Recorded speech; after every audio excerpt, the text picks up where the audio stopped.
Hey, what's up, people? So I don't like to do videos like this. What do I mean like this? This is gonna be a bad review, okay?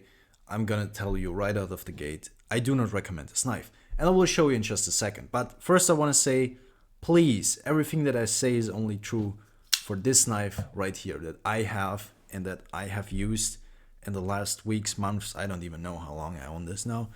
But I just want to mention that please, if you have one of these and you have the same issue, please let me know in the comments. Also want to say that probably not every of these knives is going to be like this. So the issue with that I had with this knife is that the liner lock here is really thin, okay? And if you listen closely, you can hear that this liner lock has almost no engagement with the tang of the blade whatsoever. So the only sound that you can hear is by me, the spring from getting moved to the side and punching against the scales, but there is no stick whatsoever. There is no engagement really with the tang, which leads to a very, very unsecure lock, or lockup, I should say. I will demonstrate that for you just right here. So as you can see, the lock is not very secure, okay? And it did fail on me during use, and that's how I even noticed it, because I do not spine whack the shit out of all my knives once I get them. I probably will from now on, but so this is the issue. I have already talked to the manufacturer, and I can send it in. They do not produce these anymore because these were only produced for 1 year, and so I will probably, once I set it in, probably get my money back, which I do want to say that's very fair, but I still do this video just to help other people, make their decision, because I do not think this is a good knife to buy. But anyways, like I said, there is a chance that not every knife that was made, just like this has exactly the same problem. So please keep that in mind. I just do want to point it out. I will definitely buy another Pohl knife in the future. And I also had some Pohl knives in the past that didn't have this issue. I heard from other people that they had some similar issues with other Pohl knives in the past, but like I said, I do not, want to complain too much about the, talk trash about this company. Basically, I do not want. This is definitely not my intention here. So, anyways.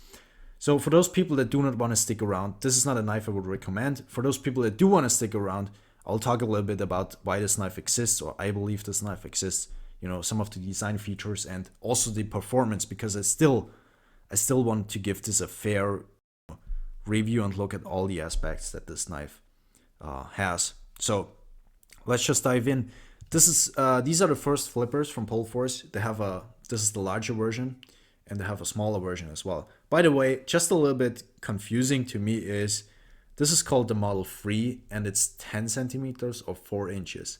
And then I have an 8 centimeter blade length model, the smaller one, which is 8 centimeters, that's 3 inches. And the smaller one is called the Model 4. I'm not sure, wouldn't it be smarter to call the 4-inch blade the Model 4 and the 3-inch blade the Model 3? I don't know. But somebody, I think, effed up a little bit with the names here. I don't know. I just want to point that out. Okay, it seems a little bit weird. Anyways, the first flippers from Pohl, so these run on ball bearings. Decently smooth out of the box already.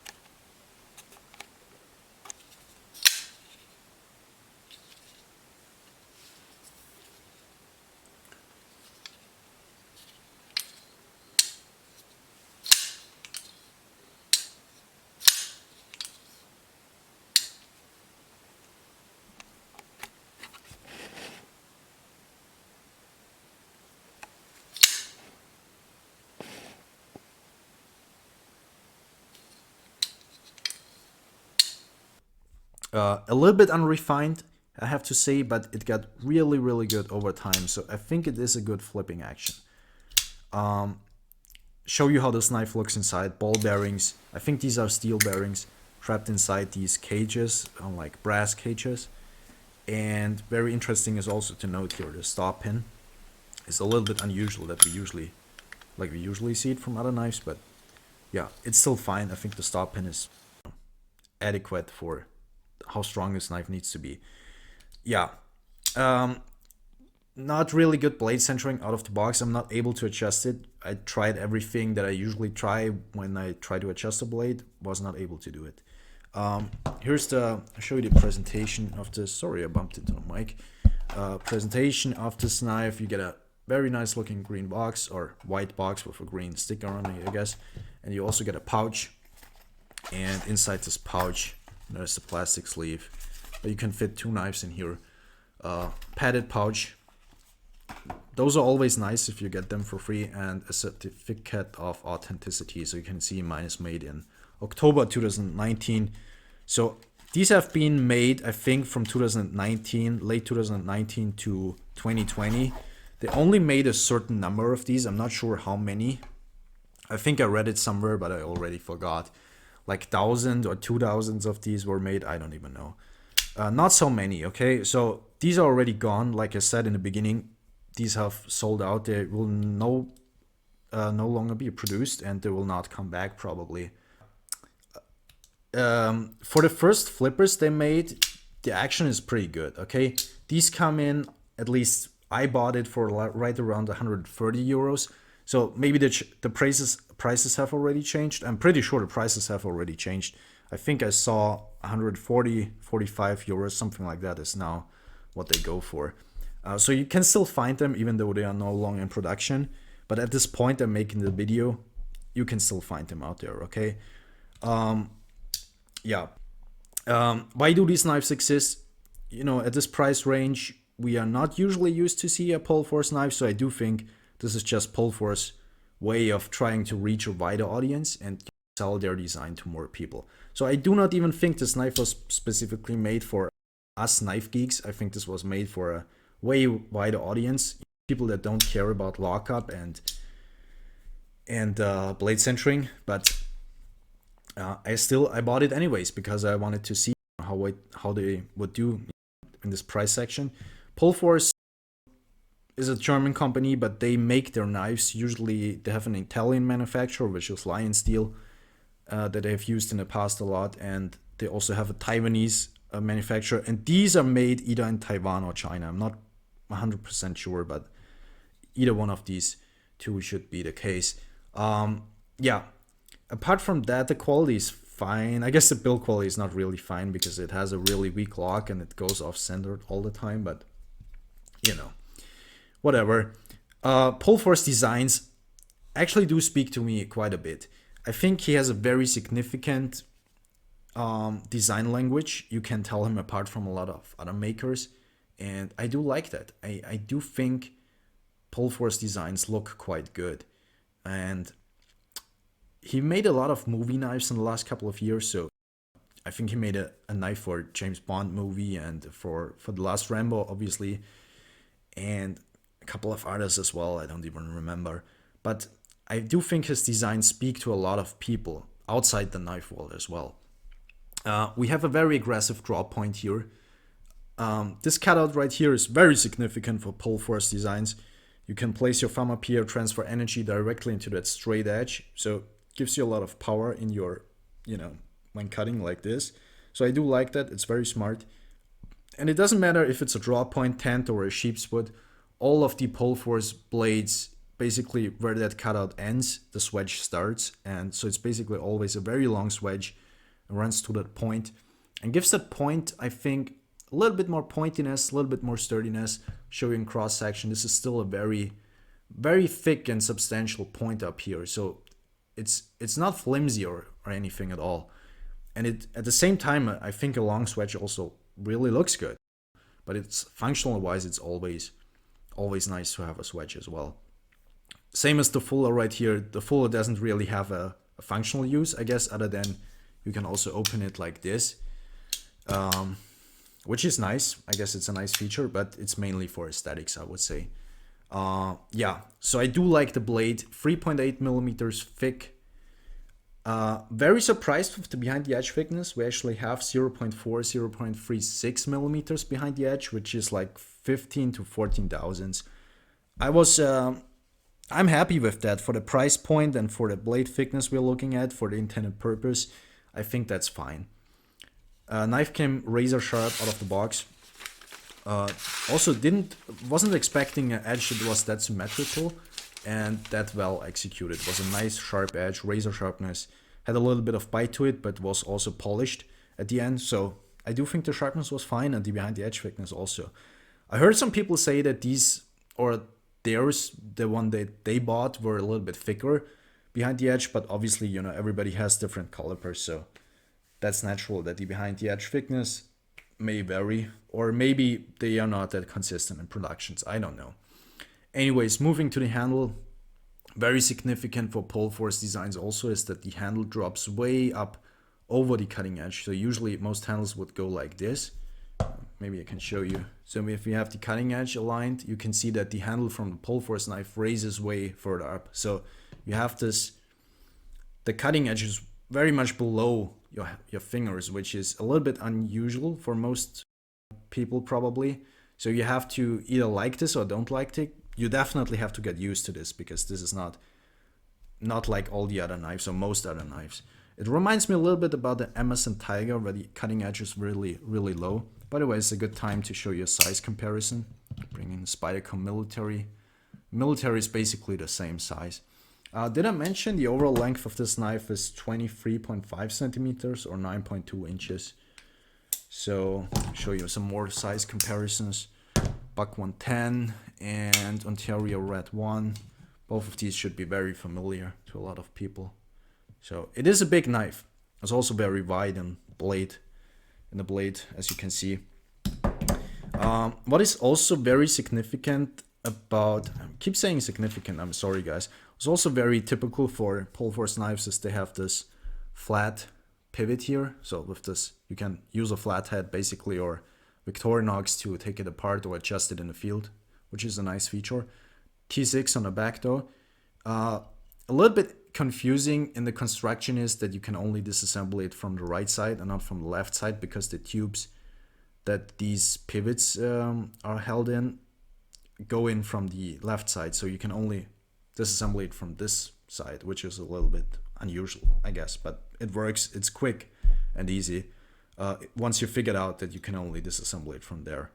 And the screws are free spinning also in here, so you have to always, you know, take another Torx and put it on the other side, otherwise you will not be able to disassemble it.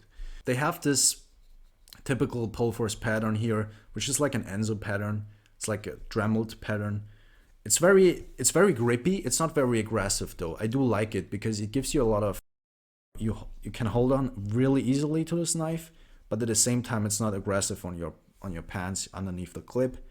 By the way, the clip works fine. It's a deep carry clip with no recessed screws, and there is a little bit of handle sticking out at the top, but I do think it works very well, other than it being a little bit visible, a little bit more visible than I like my knives to be, but it's fine. The clip works well. I have no complaints about this at all, even though no recessed screws and everything. I don't care, it works. So also can see there is a little bit of 3D texturing or contouring, I should say, to this handle, which is also well done. There are some holes drilled into the liners. I do not even have the weight, I do not recall it, but it's not that heavy. I think it's like 150 grams, so like a 4 or 5 ounce knife, something like that. It's very okay for the size that we are looking at and for the liners and everything. Yeah. Let's talk about the performance now. So this knife comes in D2 steel, right? So I'm a little bit on the fence with D2. So you can get D2 steel for like 30 euros, and you can also get it for a custom knife. And the prices in custom knives can go on and on and on, you know. So I think it's quite a big difference if you buy a 500 euro knife in a custom with D2 steel or a 30 euro knife or a 100 euro knife with D2. Quite a significant difference usually. So D2 is not D2.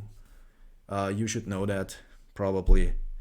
How is this D2 performing? It's mediocre, okay? I think it's fine for the price. I have like the standard edge retention test that I do sometimes. Actually, I do it on most of my knives. I don't always show these, but it's a good way of finding out how the edge retention is. So out of the box, with the out of box sharpness, 500 to 580 cuts in total. I say 500 to 580 because the last 80 cuts were really a pain in the ass to do, but it is possible, which is a decent result.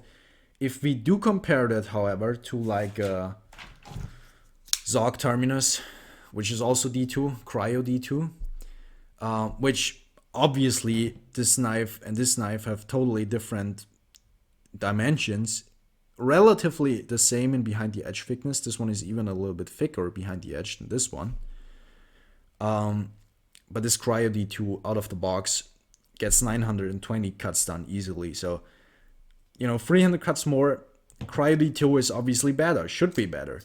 But SOG knives usually also around the €100 price mark, even a little bit lower than that. So you can argue that for the money you pay, you don't get the most performance out of this. But I do think most people wouldn't even notice that, okay? I think the steel is fine. I think it's good and nice for maintaining it, because you can strap it back really easily. The razor sharpness doesn't hold as well, but I'm pretty sure once you get your own edge on there with like diamond stones or something, you can get way more performance out of this blade than out of the box. But like I said, the edge out of box was well done. Usually most knives don't come with such a good edge out of the box, even in this price range, and even a little bit higher than that usually. So yeah. What happened with the lock? So I was using this knife like a knife is supposed to be, not like I use some other knives on this channel sometimes. I really was not beating on this knife hard. I just used it for normal things. Performed very well. Not very well, but it performed decently fine, It's not a good food cutter because of this wide shoulder, but it's good in rope cutting, boxes, opening ladders, doing all your EDC chores. It did fine, okay? It was not surprising me or blowing me away with the performance, but it was fine.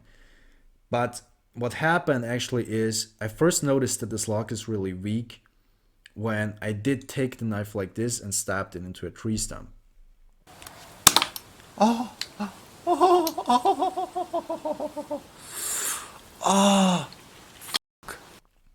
And as you just saw, the knife immediately closed on me. Was a little bit, obviously you could argue a knife is not made, a folder is not made to be stabbed into a tree stump, but let's be honest, it would have closed at some point eventually anyways, because if it can't even hold up to that, or it can't hold up to this, this knife is it's just made basically to fail on you. And I did hurt myself quite a bit. I did cut my finger very well, so I can now move it again and everything is fine. I don't think I have long-term damage from this, but it could have gone bad as well, especially if you handle this knife to a friend, for example, that maybe is not as careful as more experienced knife users. This is not really safe to use, especially with the thickness and the size we have going on here. This is a knife that you're probably going to use a little bit harder, and therefore it's not good that it fails that easily. Anyways, like I said, I will give Pohl another chance. I will buy more of their stuff. I do not think that this is true for all the knives they make, because I have already owned some of them and they didn't have this issue, so shit happens, I guess. Yeah, that's it, people. Like I said, we might have another look at some Pohl knives in the future. Anyways, thank you guys for watching. Hope you learned something. If not, I'm sorry to waste your time. See you guys in another video, maybe. Goodbye. Have a nice day.